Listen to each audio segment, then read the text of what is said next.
It's been 4 weeks since the disaster. Of the 343 firefighters lost, only a few of them have been found. One of them is firefighter Billy Lake. Billy was a member of Rescue 2 stationed in Brooklyn. They were one of the first to respond, and 7 members of the company were killed. Billy was 44 years old and left behind a brother, Brian, a captain in Brooklyn, and Kyler, his 7-year-old son. For Kyler, growing up and facing the future without his daddy, life is going to be tough.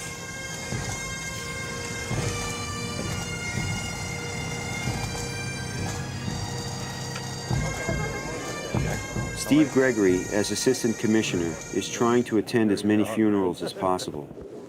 But he and everyone else is still reeling from the shock. The events of that day still haunt him.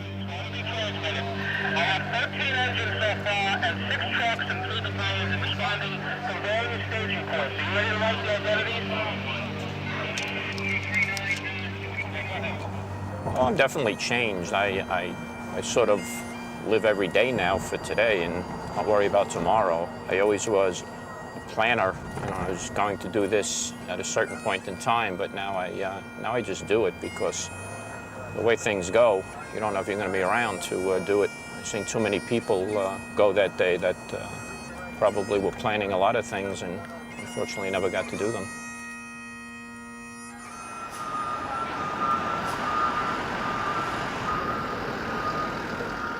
Such is the brotherhood of the New York Fire Department. A single death affects every firehouse in the city. 343 in one incident was way too big to comprehend. A staggering loss, but even so, we wanted to give every one of them a full ceremonial funeral.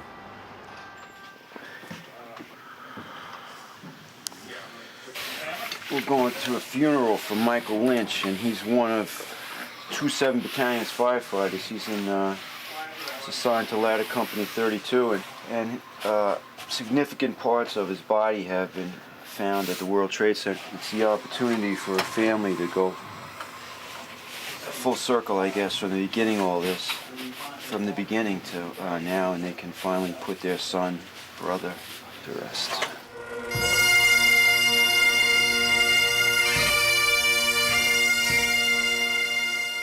Mike Lynch's parents, Jack and Kathleen, watched the burning towers collapse on TV. They could see that things were bad, and they knew Michael was likely to be involved. All they could do was wait for news. We stood by the phone, and about 1 o'clock in the afternoon, we realized that Michael was probably in the collapse. We got a call, found out Michael's truck and Michael's engine was missing. Engine 40, truck 35, there was 12 missing.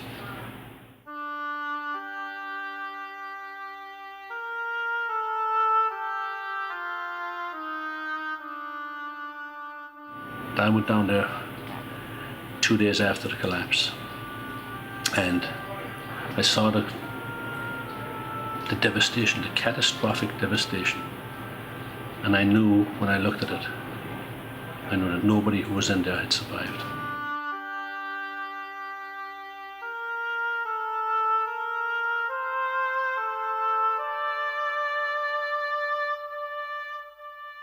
As I went down there each day, working with 7 other fathers who had lost their sons, helping to dig, I think we just wanted to make sure that we recovered something. And on March 31st, I was fortunate that I got a call that they had found Michael's body. And we were able to take him home, and we had a difficulty getting the body from the medical examiner because, which is kind of consoling in one way, my wife says, because when they found Michael's body, he was intermingled with a female. His body and the female's body were intermingled. So the medical examiner told us that he was either protecting a person or carrying the person. And if he died that way, we're very grateful that that's the way he died.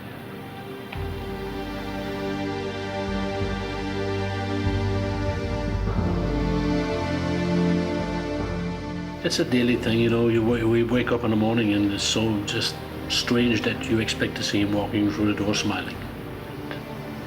You know he's not going to. I probably go to my grave with this loss, always missing the physical presence of Michael. His siblings will probably, you know, be able to handle it a lot easier than I will. But personally, I don't think I'll ever get over the loss of Michael.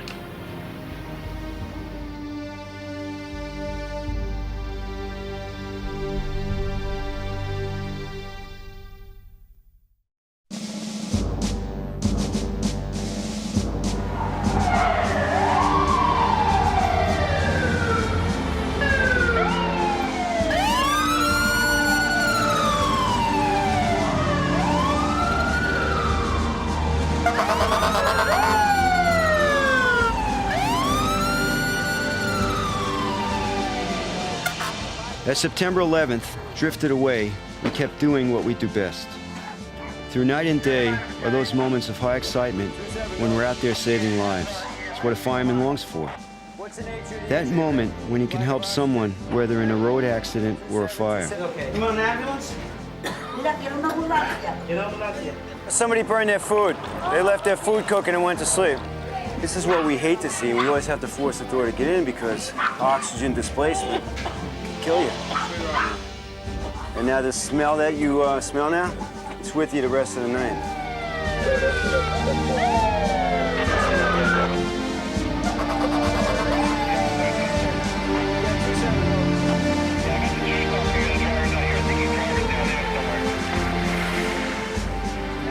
Okay, step back, don't move. It was How you doing? All right, just don't roll around. Keep your head just the way it is. He was in a head-on. He went over the handlebars. He doesn't know if he lost consciousness or not. He's okay. He banged his head pretty good, too, but thank God for the helmets.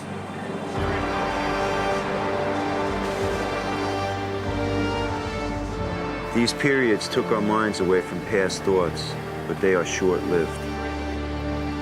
Back in the firehouse, the men were trying to keep a brave face on things.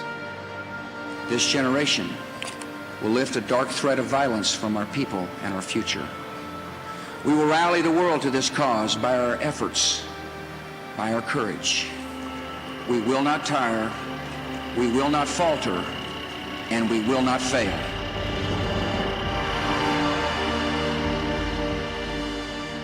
But there was no escape. Every day there was something in the press to reignite the emotions. Every other week it's popping up in the paper about the money families are getting and the resentment among firefighters and civilians. And it's a shame because they put a dollar value on it. Take the money. Okay, we got X. $20 million, okay? $20 million divided by how many civilians lost their lives? Done. But I know it's not done that way. And the politicians got involved. What a shame, huh? What we're talking about here? Yeah. Well, see what it's coming. Talking about it helps. It's unbelievable. Is this what happens at these things, you know? A disaster? It takes this effect later on, we're still feeling it. Look at the way it's, look at how it's evolved. It's evolved into, you know, grading society and our views. Well, that just shows you the towers are down, but the repercussion is still being felt throughout the department, you know? So, Throughout the world, brother. throughout the world, yeah. The argument was not about money for themselves. It was about taking care of all the families that had suffered.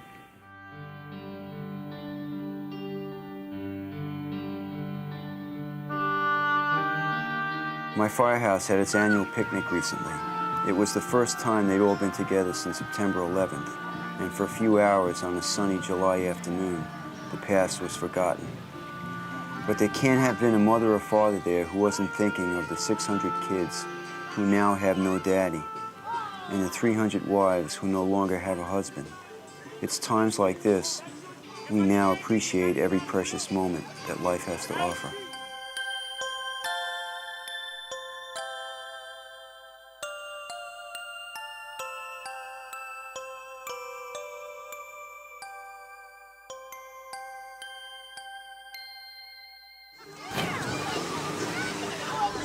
The events of September 11th have had a major influence on how our families relate to each other. Billy O'Keefe is one of my most experienced firefighters. I think my wife worries a lot about it a lot more. The hugs are tighter.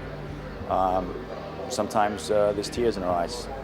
We'll settle up all our arguments before we leave. You know, if any argument that we may have had, I don't leave the house mad. And it had to be something big now to get us rattled. Because she knows as well as I do, it may be the last time we see each other. The kids, too, have been badly scarred. September 11th, it's unfortunate, but my son's teacher thought it was in his history class, thought it was a piece of history that the kids should watch. And he rolled the TV set in.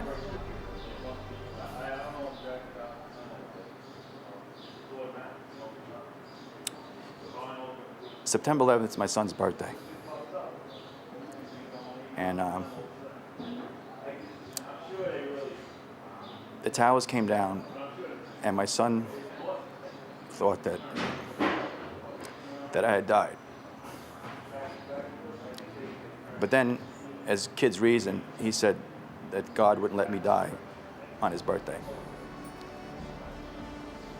The teacher realized at that point the look on my son, as well as four or five other kids in the class. At that point, there may be firefighter sons in the class, and he asked a head count, and 5 or 6 kids raised their hand, and the teacher realized he made a terrible mistake.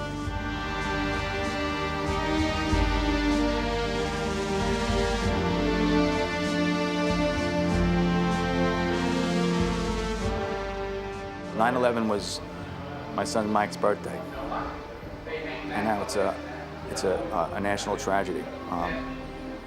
And I tell him, I said, Mike, 9/11 is the happiest day of my life because you were born that day, and it is the saddest day of my life because I lost so many friends that day.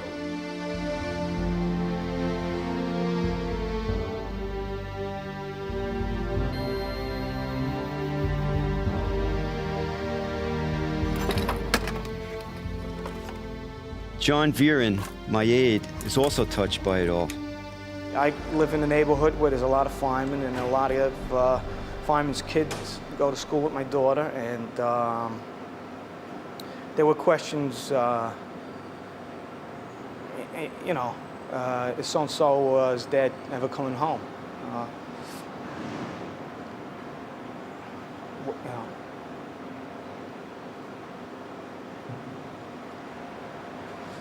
What do you tell him? I just told her I'm home, and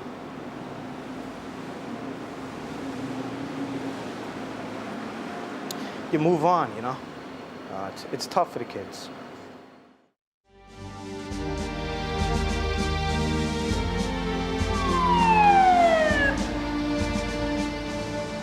We've tried hard to give more time to our families, but however hard we try, this thing seems never to go away. Everyone can see the pain and anguish in the families of those who lost loved ones that day. But what isn't so clear is what is going on in the families of those who survived. Bob Bacon, who works with the engine company in my firehouse, was trapped in a stairwell of the North Tower. He was lucky to survive. He was one of the last firefighters to get out. His wife, Kathleen, still has concern about him. The only time that he was very emotional was the morning that I saw him on the 12th. You know, that was his really only, you know, kind of, you know, he was crying a little bit, and, you know, we were clinging to each other like, oh my gosh. But, you know, it's almost easy to forget in a way, you know, how close it was, and you just go on with your life every day. But it's, you know, it's always in the back of your mind, and I just try to, you know, give him a kiss and say be careful, and, you know, hope for the best. So. But Bob tells the story of the tower collapsing on him in a matter-of-fact way. I don't think the shock of it all has hit him yet. but perhaps it's his way of dealing with it. We got to the 26th floor, and when the whole building shook, the lights flickered, pretty loud noise. We looked at each other and immediately headed right back in the stairwell, and the lieutenant had said, you know, we're leaving. And as I turned the corner on the third floor landing, the stairwell just erupted into a hurricane. This huge, incredible force of wind and debris actually came up the stairs, knocked my helmet off, knocked me to the ground. It's pitch black, large amounts of dust in the stairwell. So as I was crawling around to start down the next set of stairs, the landing just collapsed underneath me. So I dropped pretty much a full floor. When I finally came to stop, I was hanging from a beam that was in between my legs, and I was probably maybe 4 or 5 feet off the first floor.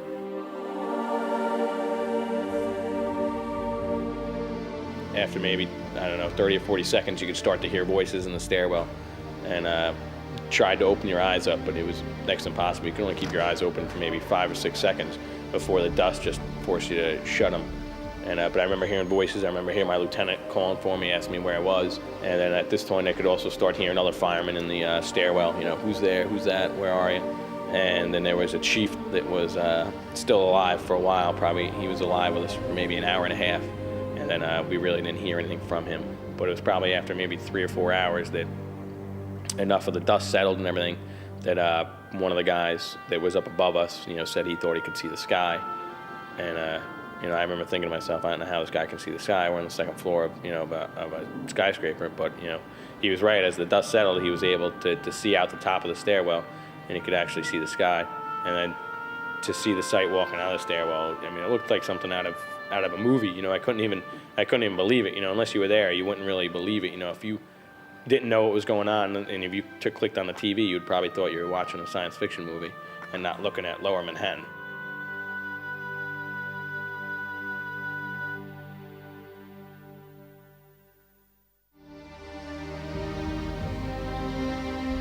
Home life has never been so important or so difficult. Lissy, my girlfriend, who I've known 14 years, has had a lot to contend with. He would tell me stories about, horrible stories, you know, about people, him finding remains and his men finding remains, and you know, and I felt a lot that he needed to talk about it, of course, and not hold that information inside, because that's too much to hold in. It's too enormous, you know, to find people's limbs and parts of their bodies. And when he was in the thick of it, you know, he was on edge, completely on edge, and drinking gallons of coffee, and he couldn't rest, you know. So that had a big effect on how we related to each other, because he was in such pain, you know, and it did impact on our relationship. You know, he was so,